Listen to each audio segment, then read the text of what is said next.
पुढचा प्रश्न आहे, दिलेल्या वाक्यप्रचाराचा योग्य अर्थ निवडा.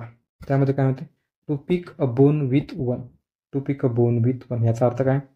ऑप्शन 1 शिकणे, ऑप्शन 2 दोष देणे, ऑप्शन 3 टीका करणे आणि ऑप्शन 4 मरणे म्हणजे टू डाय. इंग्लिशमध्ये पाहायचं असलं कधी बी वाक्यप्रचार वगैरे म्हटलं तर जे इडियम्स वगैरे असतात ते इंग्लिशमध्ये पाहिलेलं सोपं लवकर समजतं. To pick a bone with one, बरोबर. To pick a bone with one ह्याच्याहून आपल्याला सेन्स कसा येतोय, जर आपण तुम्ही इडियम्स वगैरे पाहिला असेल तर हे टू डाय तर बिलकुल सांगत नाही आहे. ऑप्शन 4 तर नसणारच आहे, काहीच कुठला कुठं संबंध लागत नाही, बरोबर.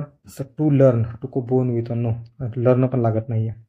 हड्डी बिड्डी म्हणलं तर मारामाराच्या गोष्टी पडतात. तर मी इथं ऑप्शन एक तर 2 नाहीतर 3, टू क्रिटिसाइज नाहीतर टू ब्लेम, या दोनपैकी एक येतं. To pick a bone with one म्हणजे दुसरं कोणावर तरी बोट दाखवणे याचा अर्थ होऊ शकतो. जर मराठीत काढलं तर बोट दाखवणे असा अर्थ होऊ शकतो. क्रिटिसाइज करण्यासाठी आपल्याला काय करावं लागते, बोलावे लागते. तरी तर बोलण्याचा आशय आला असता ह्या प्रश्नामध्ये, जर बोलण्याचा आशय आला तर टू क्रिटिसाइज येऊ शकला असता. पण इथं to pick a bone with one म्हणजे फक्त बोट दाखवण्याचा आशय येतोय, तर कुणाला तरी आपण ब्लेम करतो असं आपण म्हणू शकतो. तर ह्याचा येणार ऑप्शन क्रमांक 2. समजतं तुम्हाला फरक दोघांमधला? टू क्रिटिसाइज, टू ब्लेम या दोघांमधला फरक काय असतो? तुम्हाला जर कुणाला क्रिटिसाइज करायचं आहे तर तुम्हाला त्यासाठी बोलावे लागेल, त्याच्या विरोधात प्रूफ द्यावे लागते. ब्लेम करायचे तर प्रूफची गरज नाही, काय ना, फक्त बोट दाखव. हे कोण केलेलं आहे? त्यानं बोट दाखवलं, खालस कामच खाला. टू ब्लेम त्याला म्हणतात ब्लेम करणं.